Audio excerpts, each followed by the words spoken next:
नमस्कार दोस्तों, कैसे हो आप सभी। अब दोस्तों हम स्टार्ट करेंगे आज की जो नई क्लास है उसमें। तो पिछली क्लास में मैंने आपको बताया था कि वर्ड में टाइपिंग किस प्रकार से की जाती है। आज की क्लास में मैं बताऊंगा कि जैसे फ़ाइल तो आपने बना ली यहाँ पे, अब उस फाइल को मुझे सेव भी करना है। तो कैसे सेव करूँगा वो मुझे फाइल के अंदर चाहिए कि मुझे मान लीजिए सेम फाइल 10 टाइप के मुझे लेटर टाइप करने पड़ेंगे, 10 टाइप की मुझे अलग फाइल भी बनानी पड़ेगी। तो मैं MS वर्ड 10 बनाऊँगा, 10 के 10 यहाँ रखूँगा तो मुझे अच्छा भी नहीं लगेगा। और फिर क्या होगा कि जब भी आपको बोला जाएगा कि मुझे ये फ़ाइल चाहिए, तो आप क्या करेंगे कि पूरे में ढूंढने लग जाएंगे तो वो फाइल मिलेगी ही नहीं। तो उन सब के लिए क्या तरीका होता है कि आप एक फ़ोल्डर बनाएं और उससे रिलेटेड जितने भी टाइप के आपका डेटा होगा वो सब आप उसमें रखें। तो आप यहाँ भी बना सकते हैं, डेस्कटॉप में भी अपना फ़ोल्डर बना के रख सकते हैं। पर डेस्कटॉप में फ़ोल्डर बनाने से प्रॉब्लम ये होगी कि जब कभी आपका अगर विंडोज़ करप्ट हो जाता है, कोई भी आपके सिस्टम की सॉफ्टवेयर करप्ट होता है, तो उस कंडीशन में अगर आपका सिस्टम फॉर्मेट होने होगा तो यहाँ पे जितने भी फ़ोल्डर या फाइल आप बना के रखोगे सब कुछ डिलीट हो जाएगा, वो आपको नहीं मिल पाएगा। तो इन सब सुविधाओं से बचने के लिए भाई, कोई भी डेटा आपने बनाया वो डिलीट हो गया, अब आप प्रॉब्लम में होगे, कहाँ से पाओगे। और सिस्टम कभी भी करप्ट हो सकते हैं, ऐसा कुछ नहीं है, ये सॉफ्टवेयर चलने वाले टेक्नोलॉजी है। तो टेक्निकल चीज़ें कभी भी ख़राब हो सकती हैं, इसका कोई वो नहीं होता कि अभी अच्छा परफॉर्म कर रहा है तो नहीं होगा। थोड़े से एरर के चलते आपको विंडोज़ फॉर्मेट तक करनी पड़ जाती है। तो आपको प्रॉब्लम ना आए, पहले से ही अगर आप उसको प्रॉपर तरीके से सेट करके चलोगे तो आपको अगर सिस्टम करप्ट है कुछ भी हो तो आपका डेटा सेव रहेगा, वो प्रॉब्लम नहीं होगी। फिर आपको डेटा रिकवरी कराने की भी ज़रूरत नहीं होगी। कोई ज़रूरी फाइल आपने यहाँ रख दी, सिस्टम करप्ट हो गया, अब वो फाइल चली गई, अब आपको डेटा रिकवरी कराने जाना पड़ेगा, उसका अलग से चार्ज देना पड़ेगा। तो ये सब झंझट से अच्छा है कि हम उसको सिक्योर तरीके से सेव करके रखें। पहला देखो, पहला क्या है कि राइट क्लिक करना है आपको और यहाँ पे न्यू ऑप्शन आता है। अगर डेस्कटॉप पे बनाना है कि कुछ टेम्प्रेरी फोल्डर बनाना, मुझे 2-4 काम करने हैं, इसके बाद हटा देना है, अगर वो डेटा डिलीट हो जाए तो भी मुझे कोई प्रॉब्लम नहीं। ऐसे डेटा के लिए हम एक फ़ाइल बना लेंगे। तो आपको राइट क्लिक करना है स्पेस, खाली स्पेस में, और यहाँ पे न्यू ऑप्शन पे क्लिक करना है। इस पर आप माउस पॉइंटर ले जाओगे जैसे ये किया हमने, और इससे माउस पॉइंटर यहाँ पे लाओगे तो ऑटोमेटिकली ये पॉपअप मेनू ओपन हो जाएगा। तो इसमें आपको फ़ोल्डर का ऑप्शन दिया हुआ है, अब फ़ोल्डर पे क्लिक कर दो। फ़ोल्डर पे क्लिक कर दोगे तो यहाँ पे रीनेम का ऑप्शन आ जाएगा कि फ़ोल्डर का नाम क्या रखना है। जैसे मान लीजिए मैं कोई लेटर टाइप करूँगा, तो यह किसी भी ऑफिशियल लेटर है या फिर कोई पर्सनल लेटर कुछ भी है, मैं चाहता हूँ कि ऑफिशियल लेटर एक फ़ाइल में रहेगा और बाकी का जो मैं अदर काम करूँगा वो एक फ़ाइल में रहेगा। तो मैंने इसको यहाँ पे कर दिया ऑफिस लेटर, इस पर मैंने नाम दे दिया ऑफिस लेटर। और खाली जगह मैं इसमें क्लिक कर दूंगा तो ये फ़ोल्डर में जो न्यू फ़ोल्डर के नाम से आया था उसमें क्या हो गया, ऑफिस लेटर हो गया। अब इसको मैं ओपन करूंगा तो इस पर कोई भी फ़ोल्डर नहीं दिखाई देगा।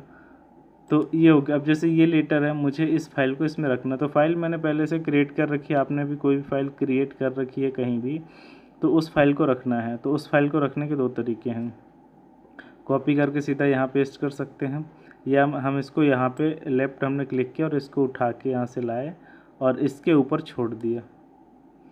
अब आप देखेंगे वो फ़ोल्डर गायब हो गया, ये यहाँ पे आ गया। तो इसमें कोई भी डेटा गया तब यहाँ पे हल्का सा W आपको शो हो रहा होगा। तो फ़ोल्डर गया, अब इसको ओपन करोगे, अभी हमने ओपन किया था खाली था, वो ओपन किया हमने तो ये मिल गया। तो पहला तरीका ये हो गया। अब मैं इसको यहाँ से हटा देता हूँ, इसको मैंने यहाँ से हटा दिया, यहाँ से हट गया। हटाने के लिए मैंने क्या यूज़ किया, मैंने इसको कट कॉपी यूज़ किया, Ctrl+X और यहाँ कंट्रोल पेस्ट कर दिया मैंने। अब ये फ़ोल्डर यहाँ हो गया। कोई ज़रूरी नहीं होता कि जो फ़ोल्डर आप जहाँ से उठाते हो वहीं मिलेगा, फ़ोल्डर आपके डेस्कटॉप पे आपने पेस्ट किया कहीं भी हो सकता है, किसी भी फाइल के पास जा सकता है। अब इसके बाद मैंने तो सिंपल सा तरीका बताया कि जब इसको आपको रखना है तो ये यहाँ से उठाया और हमने इसमें छोड़ दिया, तो ये क्या हो गया, यहाँ सेट हो गया। अब मैं चाहता हूँ कि ऑप्शन से लाऊं, तो मैं इसको कॉपी कर लिया मैंने, राइट क्लिक किया, कॉपी कर लिया। यहाँ पे आपको कॉपी का ऑप्शन मिल जाएगा। अब देखो कॉपी का क्या रहता है कि जो आप विंडो 10 चलाओगे तो उस पर लिखा हुआ आएगा कॉपी, और विंडो जो 10 हमारा 11 है तो इसमें यहाँ पे सिंबल्स बन के आ जाते हैं। तो कुछ चीज़ें क्या होती है कि सिंबल्स में आ जाती है, आप सिंबल देख के समझ जाओ, या नहीं पता किस चीज़ का सिंबल है तो आप सिंबल के पास जाओ, थोड़ी देर माउस होल्ड करके रखो तो आपको वहाँ पे वो बता देगा ये किस चीज़ का सिंबल्स है। तो कॉपी का सिंबल है और कंट्रोल सी वहाँ पे शॉर्टकट भी बता रही, तो आप शॉर्टकट का यूज़ भी कर सकते हैं। अब मैं इसको कॉपी कर लेता हूँ और यहाँ पे पेस्ट कर देता हूँ। इस फोल्डर को ओपन करूँगा और यहाँ पे खाली जगह फोल्डर में आके पेस्ट कर देता हूँ। तो पेस्ट का ऑप्शन यहाँ मुझे दिख नहीं रहा है, लेकिन यहाँ पे एक ऑप्शन है, तो मैं इस पर थोड़ी देर माउस को होल्ड प्रेस किया तो यहाँ पे पेस्ट का ऑप्शन आ गया। मैं इस पर क्लिक करूँगा, ये फाइल यहाँ पे आ गई। ठीक है, दो तरीके हो गए, एक सीधा और एक ये। और एक तरीका और बताऊँगा मैं आपको। अभी मैंने कॉपी किया तो कॉपी करने से क्या हुआ, एक कॉपी यहाँ बन गई और दूसरी कॉपी यहाँ पे तो है ही। मैं यहाँ से डिलीट कर देता हूँ इसको, मैंने डिलीट कर दिया। ये डेटा भी हमारे पास बचा हुआ है। तो कॉपी करने से मेन डेटा डिलीट नहीं होगा, आप जो जहाँ से जो फाइल को कॉपी करके लाया हो उसको डिलीट करोगे सिर्फ वही डिलीट होगा। और दूसरा क्या होता है कि इसको मैं कंट्रोल, जैसे मैंने इसके ऊपर राइट क्लिक किया, कई बार आप ऐसा करोगे कि यहाँ पे क्लिक कर रहे हो तो इस टाइप का आ रहा है, या फिर ये सिलेक्शन में नहीं है तो दूसरे ऑप्शन आ रहे हैं। तब आपको उस कंडीशन में क्या करना, पहले आपको इस पर क्लिक करना, चाहे आप एक बार लेफ़्ट क्लिक कर लें और दोबारा राइट क्लिक कर लें। अब इसमें आ रहा है ये कट कॉपी, मैं कट करके लाऊंगा तो एक जगह से हट जाएगा, दूसरी जगह आ जाएगा। तो ये कट कॉपी पेस्ट हो गया। और इस फाइल को मैं ओपन करता हूँ। मैंने इस फाइल को ओपन कर लिया। ओपन करने के बाद मैंने इस पर कुछ भी लिखा या नहीं भी लिखा, उससे कोई इश्यू नहीं है। ठीक है, अब इस फाइल को मैं फाइल में जाके सेव एज करूँगा। सेव एज, क्योंकि फाइल अगर मैं सेव करता हूँ, मैंने सेव कर दिया, फाइल सेव हो गई, कुछ समझ नहीं आया कहाँ सेव हुई कहाँ नहीं। ये फाइल वहीं सेव हुई है जहाँ से ओपन होके आई है। अब मैं इसको फाइल में जाके सेव एज करता हूँ। सेव एज पे मैंने क्लिक किया। अब ये आगे लोकेशन पूछ रहा है कि कहाँ पे सेव होना है, तभी जो हमारा डिफ़ॉल्ट लोकेशन है वो यहाँ पे आपको इस टाइप से दिखाई देगा। तो डेस्कटॉप जो लास्ट में यहाँ पे नाम लिखा होगा वही आपका लोकेशन कहलाएगा, और उसके पहले ये लिखा हुआ होगा कि ये फाइल जाके कहाँ कहाँ से प्रोसेस होके आ रही है। तो दिस पीसी, फिर लोकल सी और यूज़र और पीसी, ये सब होते हुए डेस्कटॉप में यहाँ पे सेव होने आई है। डेस्कटॉप में मुझे करना है ऑफिस फोल्डर पे, तो मैं इस फोल्डर पे क्लिक करूँगा। मैंने डबल क्लिक किया, आप सिंगल क्लिक करेंगे तो नहीं होगा, आपको डबल क्लिक करना है। जैसे इस पर सिंगल क्लिक कर भी दिया आपने, नहीं हो पा रहा आपसे डबल क्लिक, तो सिंगल कर दिया। सिंगल क्लिक जैसे करेंगे तो यहाँ ओपन का ऑप्शन आ जाएगा, तो आप ओपन करोगे तो वही फोल्डर ओपन होगा। अब देखिए अभी लोकेशन क्या था हमारा, डेस्कटॉप था लास्ट। अब जैसे मैंने फोल्डर ओपन कर लिया तो हमारा ऑफिस लेटर हो गया, तो हमारा लोकेशन चेंज हो गया। तो डेस्कटॉप के अंदर जो है वो ऑफिस लेटर कोई फोल्डर बना हुआ है, उसी फोल्डर के अंदर हम ये सेव करने जा रहे हैं। सेव कर दिया मैंने, अब ये सेव हो गया। अब इसको आपको जितना टाइप करना है करिए, जितना मैटर बनाना बनाए, आपको सिर्फ कंट्रोल एस करने की ज़रूरत होगी। और कंट्रोल एस अगर आप नहीं करना है तो यहाँ पे ये सिंबल्स बना होता है, इस पर क्लिक कर देंगे वो सेव हो जाएगा। अगर ये सिंबल नहीं आता है तो आपको ये सिंबल्स आएंगे कहाँ से, तो यहाँ पे ध्यान देंगे आप कॉर्नर पे ये छोटी सी नीचे की ओर डॉट बनी हुई है, इस पर क्लिक करना है और इनमें से आपको ये देखना है कि कितने ऑप्शनों पे टिक है। जितने ऑप्शन में टिक है वो यहाँ पे हाईलाइटेड है, जिनमें टिक नहीं है वो हाईलाइटेड नहीं है। तो आप इसमें क्लिक करके हाईलाइट कर भी सकते हैं और हाईलाइट से हटा भी सकते हैं, तो दोनों ऑप्शन आपको यहाँ पे मिल जाते हैं।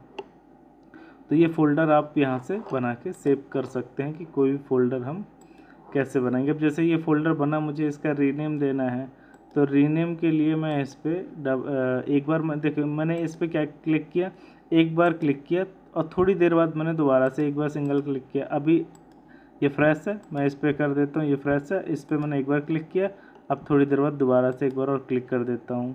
तो होता क्या है, जब दो बार मैं क्लिक करता हूँ इसमें थोड़ी थोड़ी देर में, तो यहाँ पे जो आएगा मुझे रीनेम का ऑप्शन आ जाता है। ये मैंने फर्स्ट क्लिक किया, ये सिलेक्शन में आया और मैंने इस पर दूसरा क्लिक कर दिया। आ गया वहाँ पे रीनेम के लिए। अगर मैं चाहूँ तो वहाँ पे कोई और नाम भी दे सकता हूँ, और अगर उस पर कोई नाम नहीं देना तो आप गलती से हुआ बाहर क्लिक कर दीजिए। तो ये हो गया, अब फोल्डर हो गया। अब जैसे मान लो आपको ब्राउजिंग करनी है, मुझे कुछ चलाना है, नेट से कुछ सर्च करना है, तो नेट से कैसे सर्च करेंगे, तो ये आपको इस टाइप का ब्राउज़र मिल जाएगा। अगर आप एकदम नया पीसी असेंबल करते हो तो कई बार ऐसा होता है कि जब आप असेंबल कर लोगे तो ये चीज़ें तो आपको थोड़ा सा नॉलेज होंगी ही, जब असेंबल करना आप जान जाओगे तो बाकी चीज़ें भी आप जान ही जाओगे। तो इस टाइप का सिंबल आपके मोबाइल पे भी होगा क्रोम का, तो ये गूगल का सर्च इंजन कहलाता है। इसको ओपन कर लेते हैं। अब गूगल का सर्च इंजन आ गया। अब आपको यहाँ पे, इसको मैं हटा देता हूँ, ये आप इस टाइप क्लिक करोगे, इस टाइप से ओपन होगा गूगल ब्राउज़र। तो आपको यहाँ पे लिखने के लिए आएगा, तो यहाँ भी आप डायरेक्टली लिख सकते हो और यहाँ भी लिख सकते हो, दोनों सेम चीज़ है, कोई कहीं भी लिखो, सेम प्रोसेसिंग करनी है। यहाँ पे आपको लिखना है, जैसे मान लो आपको कोई मूवी वगैरह देखनी है यूट्यूब से, तो आपको यूट्यूब लिखना है यहाँ, तो भी वही ओपन होगा, और आपको यहाँ पे यूट्यूब लिख देना है यहाँ भी, तो भी वही चीज़ ओपन होगा। अब जैसे आपने यूट्यूब लिखा, यहाँ पे यूट्यूब का जो आपका ईमेल आईडी है वो ओपन हो जाएगा। तो जब ब्राउजिंग करने आप आएंगे तो आप ये ध्यान देंगे, फर्स्ट टाइम आपको ईमेल रजिस्टर करने बोलेगा, बिना ईमेल के वो ज़्यादा कुछ आपको एक्सेस करने की अनुमति नहीं देगा, तो आपको ईमेल बनाना पड़ेगा। ईमेल कैसे बनाएंगे, जब आप ब्राउज़र ओपन करेंगे तो इस टाइप का साइन इन का ऑप्शन आएगा एक, तो साइन इन में जैसे अभी यहाँ पे हमारी आईडी लॉगिन है, हम इस पर क्लिक करेंगे, ऐड अकाउंट पे क्लिक करेंगे, और यहाँ पे इस टाइप का आपको साइन इन का ऑप्शन आएगा। तो अगर आपके पास आईडी बनी हुई है तो आप अपना लॉगिन कर लेंगे, आईडी पासवर्ड आपको मालूम है। अगर नहीं मालूम है तो आप क्रिएट अकाउंट पे चले जाएंगे। अब यहाँ पे जैसे क्रिएट अकाउंट पे जाएंगे तो फॉर माई पर्सनल यूज़ आएगा, और माई चाइल्ड और बिजनेस वर्क, तो जिसके लिए भी आपको यूज़र आईडी बनानी है, ईमेल आईडी बना सकते हो। मैं पर्सनल यूज़ पे क्लिक कर देता हूँ। आपको फर्स्ट नेम पूछेगा, आप अपना फर्स्ट नेम डाल दीजिए, सर नेम ऑप्शनल है, डालना है तो डालिए, नहीं तो छोड़ दीजिए।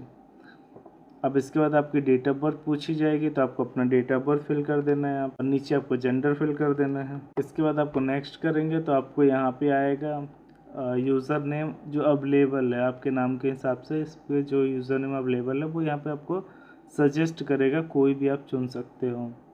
और अगर आपको खुद से बनाना है तो आप खुद से बना सकते हो, अपने मनपसंद आईडी बना सकते हो। बस आपको ये ध्यान रखना है वो आईडी किसी और को अलॉट ना हो। तो आपको कैसे पता चलेगा अलॉट है नहीं है, हम कैसे जानेंगे किसी को अलॉट क्या है। तो आपको क्या करना है, जो आपको बनाना है वो आईडी आप बना के देखेंगे। जैसे मान लीजिए मैंने यहाँ पे अपने नाम से ही आईडी बनाई, कुछ मैं डिजिट्स यूज़ कर लेता हूँ जो मुझे पसंद है, और साइड पे आपको क्लिक करना है। अगर यहाँ पे ये यूज़र नेम किसी को अलॉट होगा तो मुझे नहीं मिलेगा, और अगर नहीं होगा तो मिल जाएगा। तो मैं नेक्स्ट करता हूँ। ये गूगल सर्च करेगा।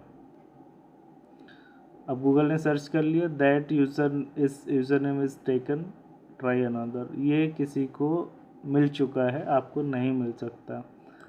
तो हम यहाँ पे कुछ और चीज़ ऐड कर देते हैं, जो भी मुझे ऐड करना है। मैंने ये ऐड कर दिया। अब इसके बाद मैं नेक्स्ट कर रहा हूँ। तो नेक्स्ट मेरे करते ही क्या हो गया, आगे प्रोसेस बढ़ गई, मतलब वो यूज़र नेम हमें अवेलेबल है। आपको ध्यान रखना है कि क्या हमने बनाया है। आप पासवर्ड पूछ रहा है तो आपको पासवर्ड क्रिएट करना है, जो आप पासवर्ड क्रिएट करोगे वो आपको याद होना चाहिए, नहीं तो कई बार होगा कि आप लॉगिन अगर लॉग आउट हुआ तो फिर आप लॉगिन करने में प्रॉब्लम आएगी। पासवर्ड डालने के बाद नेक्स्ट करना, फिर यहाँ पे मोबाइल नंबर पूछेगा तो आपको मोबाइल नंबर डालना और उससे वेरीफाई करना है। तो मोबाइल नंबर आप अपना डाल सकते हैं, आपको OTP आएगा उसमें। अब जैसे मोबाइल नंबर आपने डाल दिया, आपको यहाँ पे 6 डिजिट का एक गूगल वेरिफिकेशन टेक्स्ट में मैसेज आया होगा, आपको उस टेक्स्ट को आपको यहाँ पे टाइप कर देना है, नेक्स्ट कर देना है। नेक्स्ट करेंगे तो रिकवरी ईमेल पूछता है कि अगर मान लीजिए आपका जो ईमेल आईडी है, पासवर्ड है, किसी कारणवश डिलीट हो जाता है या फिर लॉग आउट हो जाते हैं, पासवर्ड फॉरगेट करने की स्थिति आ रही, तो आप रिकवरी ईमेल से भी उसका पता कर सकते हैं। कई बार ऐसा होता है कि मोबाइल गुम गया, फिर हमारे पास ना तो सिम होती है ना ही हमारे पास मोबाइल होता है, और ईमेल आईडी का पासवर्ड भी हमें नहीं पता होता। हम फॉरगेट करने जाते हैं तो या तो हमें पुराने मोबाइल से एक्सेस मांगता है या तो फिर हमारे दूसरे नंबर पे जाता है जो गुम चुका है। कई लोग नंबर निकालते हैं, कई लोग नहीं भी निकालते हैं, तो उस कंडीशन में आप ईमेल रिकवर नहीं कर पाओगे। तब आपकी रिकवरी आईडी ही काम आएगी। तो आप अपनी कोई अगर आपके पास है तो आप उसको रिकवरी में डाल सकते हैं, नहीं है तो किसी अदर की भी डाल सकते हैं, जो आपका ट्रस्टेड पर्सन हो उसमें भी डाल सकते हैं। और नहीं डालना है तो आपको स्किप का ऑप्शन मिलता है, स्किप कर दीजिए इस स्टेप को। इसके बाद आपका यहाँ पे मोबाइल नंबर और आपका यहाँ पे दिखाएगा यूज़र नेम, तो यहाँ पे आपको नेक्स्ट कर देना है। ये यहाँ पे आपको आई एग्री पे क्लिक करना है स्क्रॉल करके। आई एग्री पे जैसे आप क्लिक करेंगे थोड़ी सी टर्म कंडीशन फॉलो होने के बाद ये यहाँ पे आपको भी बन के, मतलब आपका जो भी नाम होगा उससे रिलेटेड बन के आ जाएगा। तो ये हो गई आपकी ईमेल बनाने की प्रोसेस। सिंपल सी प्रोसेस है, ज़्यादा कुछ नहीं लगता है। तो आप ईमेल का ये आपने बना लिया। अब इसमें आप यूट्यूब चलाओ, कुछ भी चलाओ, सारा कुछ चलेगा। और जब तक आप ईमेल आईडी से अपनी आईडी नहीं बनाएंगे तो नहीं चलेगा। तो आज की क्लास में इतना ही, मिलते हैं नेक्स्ट क्लास में कुछ और आगे की जानकारी के साथ। तब तक के लिए धन्यवाद।